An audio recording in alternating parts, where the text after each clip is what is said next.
할렐루야. 17월의 이제 시작입니다. 점점 더 지구는 뜨거워져 가고 있고요.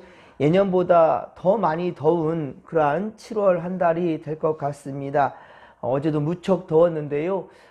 하지만 이 새벽은 참 이렇게 선선해요. 이대로 하루가 지속됐으면 참 좋겠다라는 생각이지만, 하지만 세월 또 주님께서 이 땅에 섭리하시는 이 계절의 역사, 이때는 우리가 어떻게 거스를 수가 없지요. 건강 조심하시고, 그리고 주님 안에 몸도 마음도 영혼도 더 강건하기를 간절히 빌고 소망합니다. 오늘 성경 말씀은 에스겔 47장 13에서 이제 끝 23절까지 이제 에스겔 47장까지 다 읽었고요. 이제 앞으로 한 장 48장 한 장 남았습니다. 하나님께서 이스라엘에게, 오늘 말씀은요, 하나님께서 이스라엘에게 다시 회복을 약속하시며 그 약속을 이루시는데, 자, 먼저 이스라엘 땅의 경계와 분배를 통해 과거의 영광을 다시 되찾게 하시겠다라고 말씀하시는 겁니다. 그렇습니다. 이스라엘의 진정한 회복은 바로 이 이스라엘의 가나안 땅에 돌아오는 거지요. 이스라엘, 이 예루살렘, 이 땅에 바로 이스라엘 백성들이 돌아오는 겁니다. 그러나 지금 이스라엘이, 이 백성들이 지금 어디에 있습니까? 아직 예루살렘, 이스라엘 돌아오지 않았어요. 지금 이것은 에스겔을 통한 환상이고요. 그리고 이스라엘 예루살렘에 남아있는 사람들한테 경고와 또한 메시지이고요. 지금 이스라엘 사람들은, 그리고 이스라엘이 이미 벌써 바벨론에 의해 침략을 당했고 지금 식민지처럼 되어지는 상황이고요. 그리고 많은 이들이 지금 바벨론에 1차, 2차 포로로 붙잡혀 가 있는 그런 상황입니다. 그런데 하나님께서 그 모두를 다시금 돌아오게 만들겠다라는 거예요. 그래서 땅을 다시 분배해 주겠다라는 것입니다. 하지만 지금 현실적으로는 이 일이 가능한가? 불가능한 일입니다. 이 이스라엘에 무슨 힘이 있어서 그 강대국 바벨론의 틈바구니에서, 그 소나기에서 벗어날 수가 있겠습니까? 그리고 아직 바벨론 공격도 한 번 더 남았습니다. 역사적으로 본다 한다면 바벨론에서 마지막 공격이 한 번 더 남았습니다. 3번의 공격을 받고 이스라엘, 이 예루살렘은 초토화되고요. 그리고 멸망에 이르게 되기 때문이지요. 그런데 오늘 이런 말씀들, 다시 땅을 분배하게 되고 다시 예루살렘으로 이스라엘 백성들을 돌려보내겠다고요? 현실적으로는 상당히 불가능한 그런 상황이란 말입니다. 여러분, 그러나 하나님은 이 불가능한 상태에서 멸망도 되기 전에 회복을 말씀하고 있어요. 완전한 끝을 보기도 전에 하나님은 회복을 말씀하고 있단 말입니다. 그러니 누가 이 에스겔의 경고의 말을 귀담아 들으려 하는 자가 누가 있겠습니까? 그러나 역사는 어떻습니까? 이 에스겔을 통해서 그렇게 경고 메시지를 준 것처럼 정확하게 현실이 되고 말았다는 거예요. 그것은 역사가 말해주고 있습니다. 그리고 오늘은 다시 땅을 되찾고 이제 분배해주는 그러한 이야기인데요. 나중에 훗날의 이야기를 또 지금 예언을 통해서 말씀하고 있는 거고요. 오늘 보면 13절에 보듯이 이 일에 대해서 하나님께서 직접 말씀해 주신 거예요. 하나님은 이스라엘이 이 바벨론에서 돌아온 그 때에, 자, 경계대로 그것도 12지파, 이스라엘 12지파로 그 차지할 땅들을 분배해 주라는 겁니다. 특히 요셉에게는 어떻게 주라고요? 2몫을 주라라고 말씀하고 있지요. 이스라엘 곧 야곱의 12지파, 이 12지파 중에 세 번째 아들, 이 세 번째 아들이 누구예요? 레위입니다. 이 레위는 12지파에서 빠져요. 왜 그러냐면 이 레위 지파는 하나님이 분깃이 되고요. 제사장 계열이 여기서 나오는 거고요. 레위인들은 바로 성전에서 일하는 그런 사람이었거든요. 세상적으로 일할 수 있고 세상의 물질을 탐해서는 안 되는 그런 사람들이었기 때문에 레위는 제외합니다. 자, 그러면 이 이스라엘 바로 야곱이에요. 야곱의 이름을 이스라엘로 이름을 바꿔준 거고, 12지파라는 말은 야곱의 아들들이 12명이었지 않습니까? 그것입니다. 그런데 이 레위를 뺐으니 이 지파가 몇 개 남았습니까? 11개지요. 그런데 요셉은 11번째 아들인데, 자, 이집트에 그렇게 이제 이주해 갔을 때 거기에서 이 요셉이 어때 몸으로 팔려갔지 않습니까? 형제들에 의해서 종으로 되지 않았습니까? 하지만 그가 어디까지 올라요? 예, 바로의 꿈을 해석함으로 총리의 자리까지 올라갔다. 이것도 놀라운 일이거든요. 자, 그랬을 때, 자, 이스라엘, 바로 요셉은 이 민족들을 살게 했기에 두 지파로 나누어주게 된다는 거예요. 그 요셉의 두 아들이 있었는데 므낫세와 에브라임. 그래서 므낫세와 에브라임, 요셉은 두 아들의 지파로 줬단 말이에요. 그래서 레위 빼고 요셉 빼고 하면 10지파가 되는데 그 10지파 중에서 요셉의 두 아들을 포함시키니까 다시 12지파가 되는 거지요. 그래서 이스라엘의 12지파가 여기서 나오는 겁니다. 자, 여호수아 때에 가나안 정복과 여호수아 때에 출애굽하여서 모세 영도자가 끌고 나와서 모세 다음으로 지도자가 여호수아가 되잖아요. 자, 여호수아를 통하여서 약속의 땅 가나안을 정복하게 되고 이때 12지파 땅으로 분배받을 그때에 바로 지금과 똑같이 분배되어져 가는 것을 보게 되는 거예요. 자, 이것이 바로 하나님의 의지라는 것이죠. 언제부터요? 먼저 하나님이 약속하신 그때부터요. 예. 그것은 언제부터 시작되었느냐? 아브라함 때부터 시작된 거였습니다. 아브라함께 하나님 약속하신 것이 무엇이었어요? 갈대아 우르. 예. 이 우상의 땅, 우상을 숭배하던 거기에서 벗어나서 지시할 땅으로 가라 그랬지 않습니까? 그 지시할 땅이 어디였습니까? 가나안이었어요. 가나안. 예. 이 지금 이스라엘 땅이란 말입니다. 자, 바로 그때부터 약속했었고 또한 모세를 통하여서 바로 출애굽시켜 이스라엘 백성들 이주하게끔 그 땅으로 인도하신 것 또한 역시 이미 벌써 믿음의 조상 아브라함에게 약속하신 그 땅이었단 말입니다. 그때 여호수아를 통해서 분배한 그 땅을 지금 에스겔을 통하여서 바로 애굽의 종살이, 자, 이번에는 어디 종살입니까? 바벨론의 종살이. 바벨론에서 해방하시겠다. 이집트에서 해방시키겠다. 이것이 지금 같은 상황에서 지금 말씀해주고 있는 겁니다. 그러면서 바로 이스라엘의 그 영화를 다시 되찾게 해주시겠다라는 것이 하나님의 뜻이란 말입니다. 하나님께서 말씀하신 땅의 경계는 추상적이지 않고 아주 구체적입니다. 오늘 동서남북으로 이렇게 정해진 구역대로 주님 말씀해 주셨는데요. 땅의 경계가 구체적이라는 사실은 무엇입니까? 하나님의 약속은 분명하다. 하나님께서 말씀하신 것은 분명하고 반드시 이루어진다라는 것이지요. 그것을 지금 말씀하고 있는 겁니다. 하나님께서 약속하신 그 땅을 바로 또한 분배하는 것도 하나님의 방법대로예요. 사람들의 뜻이 아닙니다. 하나님께서 말씀하신 대로 그 방법대로 12지파로 공평하게 나누어 기업을 삼게 하는 것을 보게 됩니다. 22절에 보십시오. 또 어떻게 그 땅을 분배하게 되었습니까?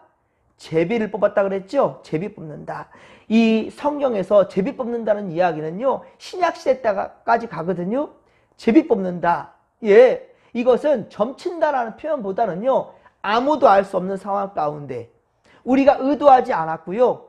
예. 그 상황 가운데, 그 결정을 한다는 거예요. 근데 이미 벌써 하나님께서는 그 제비를 통해서 결정하신 거지만, 우리는 아직 알지 못한다는 거죠. 내일이는 알 수 없습니다. 하나님께서 아시는 거죠. 여러분, 그래서 우리는 하나님 의지하며 나아가는 겁니다.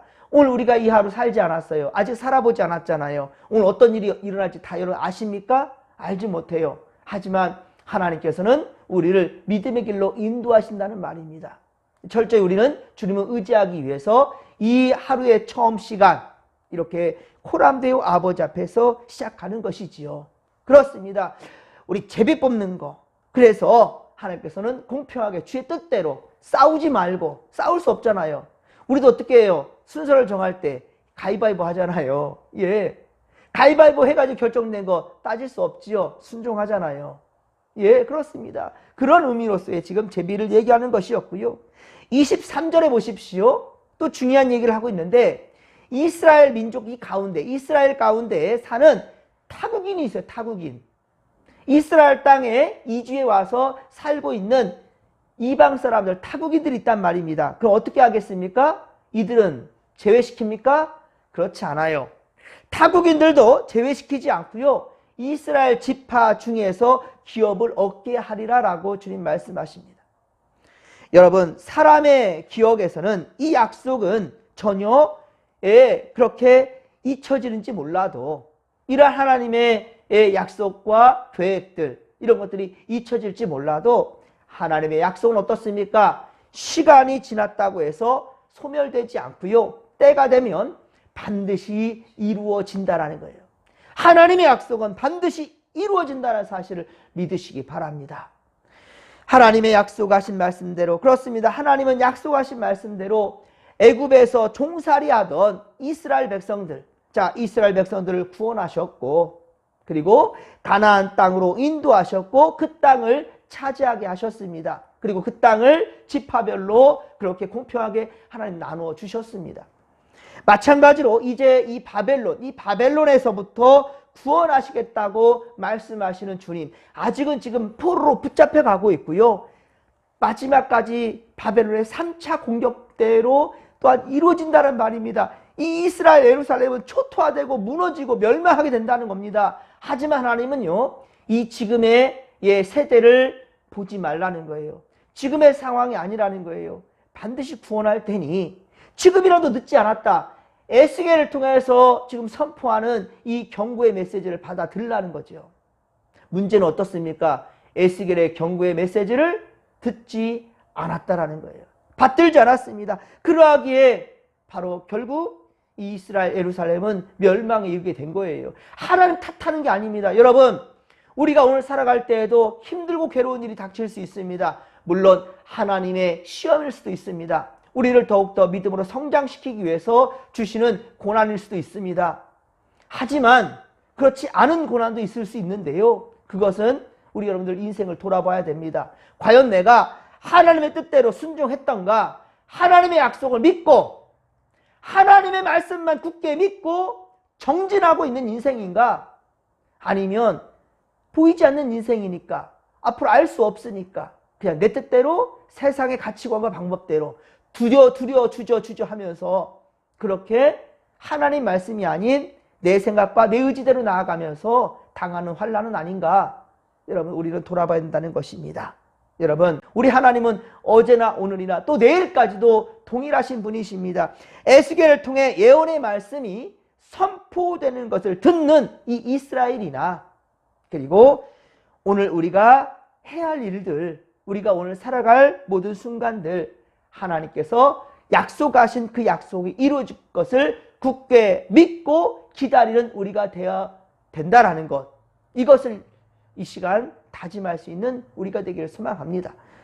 조급해하지 말며 여러분, 때를 그렇게 기다리는데 세상 것 방법들 의지하지 말며 반드시 주께서 약속하신 것 내 안에 이루어진다, 우리 안에 이루어진다, 우리 진목교 안에 이루어진다라는 것 확신 가지고 나아갈 수 있는 우리가 되기를 소망합니다.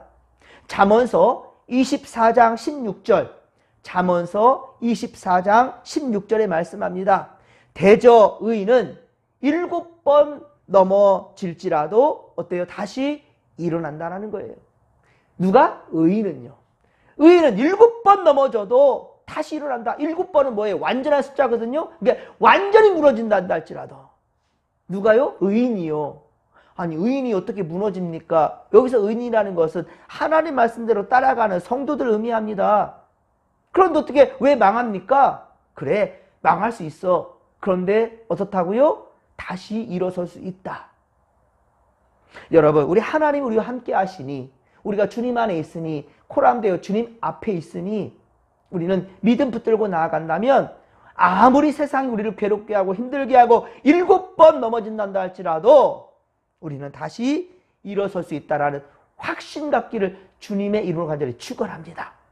그러므로 재앙으로 말미암아 엎드려지는 것은 악인이라는 거예요. 우리가 만약에 7번 넘어졌는데 다시 일어설 힘이 없다? 그럼 우리는 절대로 의인이 될 수 없다라는 거예요. 그러니 여러분, 오늘도 괴로운 중에 있다 할지라도 절대로 낙심하지 말고 포기하지 말고 주님 의지하며 일어설 수 있기를 간절히 빌고 소망합니다. 우리는 예수 그리스도를 구주로 영접하고 천국을 소망하는 바로 하나님 나라 백성이잖아요. 이 프라이드를 잊지 마십시오. 오직 믿음으로 말미암아 우리는 의롭게 되었으니 반드시 하나님은 우리에게 거룩한 땅을 차지하게 해 주실 것입니다. 믿으시면 아멘 합시다. 그렇습니다, 여러분. 하나님은 약속을 반드시 이루시는 분이시기 때문입니다. 그렇습니다, 사랑하는 성도 여러분. 약속은 내가 이루는 것이 아니에요. 약속한 것, 내가 계획 세운 것, 내가 내 힘으로 하는 것이 아닙니다. 하나님께서 이루시는 것임을 믿으시기 바랍니다. 언제요? 하나님의 때예요. 우리는 어떻게 되겠습니까? 성실함을 가지고 진실하게 열심을 다하여 최선을 다하여 오늘 이 하루도 코람데오 아버지 앞에서 믿음 붙들고 살아내는 겁니다. 언제 이루십니까? 하나님께서. 언제요? 하나님의 때에. 하나님의 때에 하나님께서 이루신다는 사실을 명심하시기 바랍니다. 그러니 여러분, 오늘도 일나비는 파도를 보고 풍랑을 보고 두려워하지 마십시다. 잔잔케 하시는 하나님의 평강과 은혜를 바라보십시다. 할렐루야! 그러면 여러분, 우리가 7번에 7번 넘어져도 우리는 다시 일어설 수 있을 것입니다. 오늘도 여러분 이 믿음 가지고, 그리고 이 한 달 7월도 아무리 더위가 우리를 기승을 부리고 힘들게 한다 할지라도요, 또 우리에게 여러 가지 좋지 못한 일들이 있다 할지라도요, 여러분 이 마귀들의 우리를 힘들게 하는 것에 속지 마시고 오직 코람데오 하나님 앞에서 주님 주신 약속 굳게 붙들고 십자가 붙들고 나아갈 수 있기를 바랍니다. 제가 이 십자가 중에 그래서 오늘 새벽에는 가장 큰 십자가 한번 메워봤어요. 예, 제가 십자가가 너무 좋습니다. 이게 하나님의 은혜인데요. 그런데요, 그렇단다면 내게 당하는 환난과 고난도 감당해내야지요. 하나님께서 나를 더욱더 당당하게 땅땅하게 해주시기 위하여서 주시는 환난이라 한다면요. 하지만 또 한 가지, 이 당하는 환난이 하나님 말씀 순종하지 않아서, 주님 의지하지 않아서 당하는 환난이란다면 지금 즉시 우리는 회개해야 되겠지요. 그래서 십자가의 의미는 두 가지입니다. 하나는 하나님께서 내게 주신 은혜요. 또 하나는 내가 지지리도 말 듣지 않기 때문에, 세상 것 바라보기 때문에 더욱더 주님 붙들라고 주는 또한 당금질 같은 그런 고난이 될 수 있다는 겁니다.